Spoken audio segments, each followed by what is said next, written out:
مؤمنة دبة ما يسمع كلام. كيف حالك حبيبي؟ يا بوي সকাল সকাল bad news. ايوه حق ابوي امي شويه ناشف. ايه بسم الله سوتي فوق نار. তো আজকে সকাল সকাল মমিনারে নাস্তা বানাইতে দিছি. আমি রান্না করছি শুধু ডালটা, আর এদিকে হয়েছে আমি বললাম একটু তুমি ডিম পোস্ট করো. هذا هو ايوه غلبي هذا. তো মুরব্বী আঙ্কেলের জন্য রুটি বানাইতেছে, আর এদিকে আমি দুধ চাটা বসাই দিছি. هذا لازم صبي. এই যে দুধ চা জাল কমাই দিছি.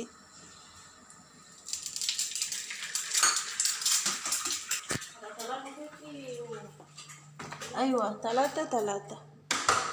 মমিনা তুমি, রাবিয়া তুমি কেমন আছো? ভালো আছো? কি অবস্থা? ভালো. এটা তুমি খাও? খাই. দেখছেন রাবিয়া হচ্ছে নাম্বার 1 বাংলা, মাশাআল্লাহ. হ্যাঁ, আজকে চ্যালেঞ্জ হবে, চ্যালেঞ্জ. কালকে রাতে অনেক বড় একটা দুর্ঘটনা ঘটায় ফেলাইছে ও. এটা চিন্তার বাইরে ছিলাম. হায়রে কান্নাকাটি, কি একটা অবস্থা. তো এখন আমরা কাজ করতেছি, ওইভাবে কোনো কিছু বলতে পারবো না, পরে আপনাদের সাথে শেয়ার করব যে রাবিয়া কি দুর্ঘটনা ঘটালো, কেন এত কান্নাকাটি হঠাৎ করে. তো هذا حق مين سوين؟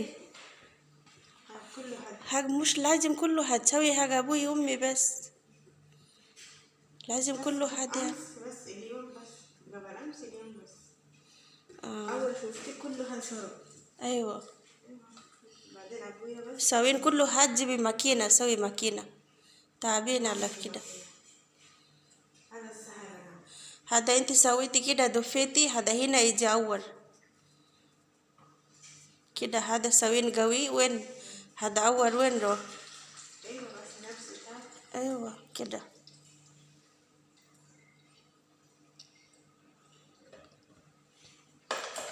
তো যাই হোক, আলহামদুলিল্লাহ, শেষ পর্যন্ত আপনারা সাথেই থাকুন.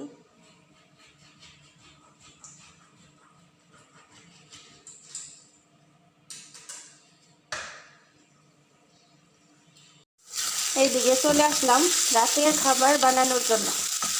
তো রাতে আজকে কী কী বানাচ্ছি খাবার আপনাদের সাথে শেয়ার করি. তো পেঁয়াজ ভাজতেছি, আর এইখানে যা করতেছি এই যে দেখেন. অনেকে আমার একবার কমেন্ট করছিল, জাপু তুমি এই চিকেনটা কীভাবে এতটা জর্জরা করো. তো একটা সময় আমিও চিন্তা করতাম যে মাংস তারপরে চিকেন মানে মুরগিগুলো এভাবে কীভাবে ঝরঝরা করে, মানে হয়তোবা তখন এতটাই আসছিল না. এখন বুঝি কীভাবে ঝরঝরা করে. আগে সিদ্ধ করলাম, তারপরে এই যে ছেঁচা দিলাম. ছেঁচা দেওয়ার কিছু নাই, তার জন্য এই যে ছেঁচুনি নিয়ে নিলাম.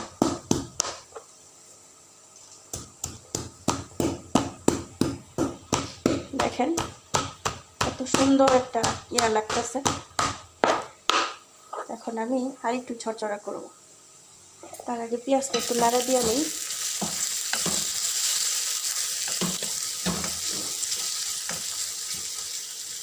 রাতের খাবার নিয়ে সবসময় একটা ভালো লাগা, টেনশনে কাজ করে, ভালো লাগে না. সন্ধ্যাটা হইলে রাতের খাবার নিয়ে টেনশন লাগে. ওনারা বলে না কি খাবে, নিজে থেকে আইডিয়া কইরা তারপরে করতে হয়.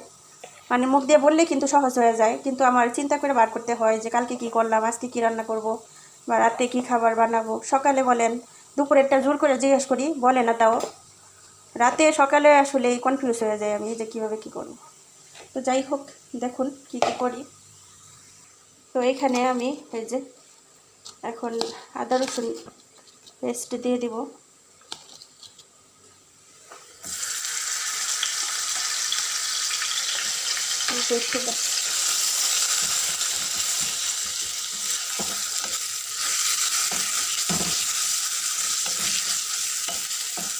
দিয়ে দিব হচ্ছে হালকা একটু জিরার গুঁড়ো,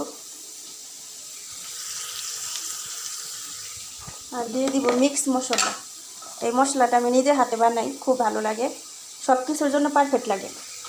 এটা আমি দিয়ে দিলাম, আর একটু দিয়ে দিই। তো লবণটা বেশি দিয়ে দিব, তারপর চিকেনটা দিয়ে দিব। এই তো রেডি হয়ে গেল আমার চিকেনটা। এখন আমি ইয়া করবো, এখন আমি ভাতায় বানাবো। তো আলহামদুলিল্লাহ রেডি হয়ে গেল।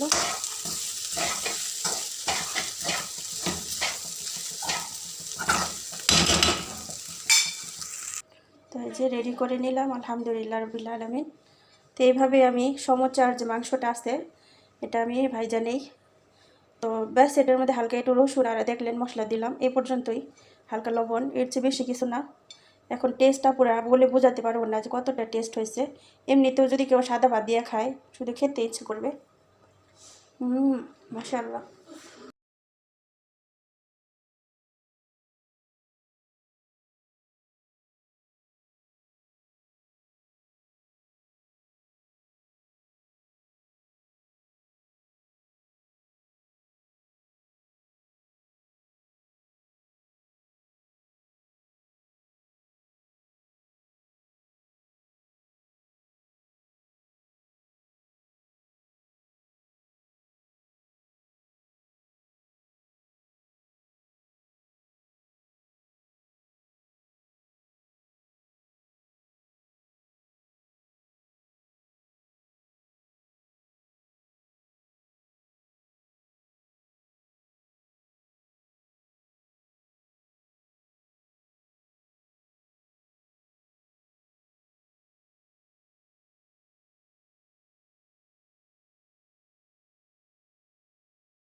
Esto sí.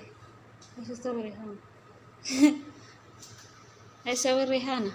أنا اليوم سوي فطاير، هذا عشاء ما شاء الله. ফাতার বানালাম। হ্যাঁ, সবাই রাতের খাবার খাবে, তার জন্য আজ কয়দিন হয়ে গেছে ওইভাবে তেমন কিছু করি না। তো বাচ্চারা রাত হইলে খিদায় বাচ্চারা কেমন করে, খুব খারাপ লাগে, ايوه তার জন্য আজকে করতেছি ফাইনালি। এই যে ما شاء তার الله. বাকি আছে, ওগুলো বানাই, সাথে থাকুন। আলহামদুলিল্লাহ রাব্বিল আলামিন, আলহামদুলিল্লাহ রাব্বিল আলামিন ইয়া রব। তো এখানে ফাতায়ের বানাইলাম আলহামদুলিল্লাহ। এই যে হাতে আটা মাটা বড়া। তো মোমেন এখনই করতেছে, ডিমটা দিয়ে তিলটা দিয়ে। بس دي هذه তিল هذا سمسم، نحن نقول تيل، اسمه تيل سمسم، فهمتي؟ بورية تاني. الله، هنا في واحد مؤمنة. هذا هذيك يعني يلا দেখেন অনেকগুলো হয়েছে মাশাআল্লাহ, আলহামদুলিল্লাহ আলহামদুলিল্লাহ। তো এগুলো আসলে এই রাতের খাবার থেকে শুরু করে একদম থাকে 2-3 দিন, এটা থাকে। যেহেতু যদি মুরগিটা ভালো করে ভাজা হয় তাহলে 2-3 দিন এটা থাকে, খুব ভালো লাগে, গরম করে করে খাওয়া যায়, সব থাকে। ওই যে তেল, जल्दी करो लड़की जल्दी, هذا تل उधर आँख है, जल्दी करो।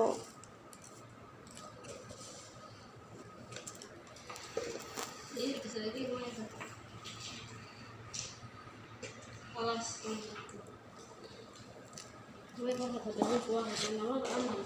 আলহামদুলিল্লাহ আমরা আজকে একটুখানি জিরাইতেও পারি নাই, সকাল থেকে ঘুম থেকে উঠা এই পর্যন্ত খালি কাজই করতেছি। বিসমিল্লাহ তাওয়াক্কালনা আলাল্লাহ লা হাওলা ওয়ালা কুওয়াতা ইল্লা বিল্লাহিল আলিয়্যিল আযীম হাসবুনাল্লাহু ওয়া নি'মাল ওয়াকিল। ইনশাআল্লাহ যেন সুন্দর হয়। আনা রাহ সাল্লিম মোমেন ওকে। আর নামাজের সময় যেতেছে গা ভিতরে কেমন যেন লাগতেছে, কখন আমি নামাজ পড়তে যাব। আলহামদুলিল্লাহ রাব্বিল আলামিন। কিন্তু শফি হাদা চেকি বাজেন ওকে বাই। আমাদের বাড়িতে অনেক বড় দুর্ঘটনা ঘটে গেছে, আজকে বলবো না, কালকে রাতের বেলা, যেটা আপনাদের সাথে বলতে চাইছিলাম। কালকে রাত করে আমি মোমেনা অনেক দেরি হয়ে গেছে এশারে নামাজ পড়তে। তারপর আমি নামাজ পড়ছি, ওইটা বসে বসে আস্তাগফার পড়তেছি। মানে এমন একটা ধ্যানের মধ্যে ছিলাম যা বইলা বোঝাতে পারবো না। এর মধ্যে রাবে আবার আমার বিছানায় বসে আসছিল। আমি বললাম দেখো আমি কিছু বলি নাই গা। ওই দেখা পরে বলতেছে তাহলে তুমি জিরাও রে, হ্যাঁ আমি তাহলে যাই গা। আমি কই আচ্ছা ঠিক আছে। তা আমি বৈশা তসবিটা নিয়ে আস্তাগফার পড়তেছি। পরে 200-300 বার পড়া ফেলাইছি। তো আমার চেয়ারের উপরে ও আবার মোবাইল চার্জে দিছে, দেওয়ার পর আমার চেয়ারের নিচে, তো এইদিকে রাবেয়া করছে কি চেয়ারের উপরে রাবেয়া বইছে, নিচে যে মোবাইল ওইটা খেয়াল করে না, ওর মোবাইলটা ফাইটা হাইরে রাত বইরাও কান্না করছে। আমার এত খারাপ লাগছে। পরে সকালবেলা মোবাইল ঠিক করব, টাকা নাই পয়সা নাই। পরে স্যারেরে দেখাইলাম, ম্যাডামরে দেখাইলাম, পরে বলতেছে ঠিক করা যাবো, সমস্যা নেই। রাত বইরা কান্না করছে, দেখেন ওর একটা কি একটা অবস্থা। এখনো ঠিক হয় নাই, নিয়ে গেছে তো স্যারে দেখাইছে, বলতেছে না এটা ঠিক হইতো না, নতুন মোবাইল কিনতে হইব। তো এটার মধ্যে ওর গুরুত্বপূর্ণ কিছু কাগজপত্র আসছিল, তারপরে অনেক দরকারি জিমেল ছিল, ওর জামাই যেটা বিজনেস করে ওই জিমেলটা ছিল, ওগুলা বলে সব যায় বোকা। তো তারপর আমি স্যারে রিকোয়েস্ট করলাম যে দেখেন কোনোভাবে ঠিক করা যায় কি না, যেন এগুলো না যায়। পরে স্যারে কয়ে আমি চেষ্টা করতেছি। বলেন তো ও যে রাত বইরা কান্নাকাটি করছে, রাতে কিছু খায়ও নাই। তো ওর মতো বলদ এমন করে কাজ করে। কতদিন আগে আমার মোবাইলের উপরে এমন চেয়ার আসছিল, নিচে চার্জে দিছি চেয়ারের উপরে, মানে মোবাইল যে নিচে উপরে চেয়ারটা একটু লড়াচড়া করে না, এমনি বোঝা যায়, কিন্তু ও বুঝতে পারে নাই। আমার মোবাইল তারপর পাওয়ার ব্যাংক এগুলো সব কিছুর মধ্যে এমন করছে। ভাগ্য ভালো আমার মোবাইলটা ভাঙে নেই, কিন্তু ওরটা ভেঙে গেছে। উপরে কিচ্ছু দেখা যায় না, মানে কোনো জায়গায় ঢোকাও যায় না। ও যে এত শিক্ষার, আমার মেয়ের আমি কেমনে দেখবো না আমার গুরুত্বপূর্ণ জিনিসগুলাই কীভাবে কী। তেমন একটা দুর্ঘটনা ওর সাথে বইটা যায়, বইটা আমরা ভাবতেও পারি নাই। হিনাক রাবিয়া নাদি। তো এই আর কি, এত বড় দুর্ঘটনা ও আসার পরে বইটা যে চিখার পারছে আর কইছে আমার জন্য এত বড় দুর্ঘটনা অপেক্ষা করতেছে, আমি বলতে জানি না। তো সবাই দোয়া করবেন যেন আমার মোবাইলটা ভালো হয়ে যায়। আল্লাহ হাফেজ, সবাই ভালো থাকেন, সুস্থ থাকেন, নেক্সট ভিডিওর অপেক্ষায় থাকেন। আল্লাহ হাফেজ।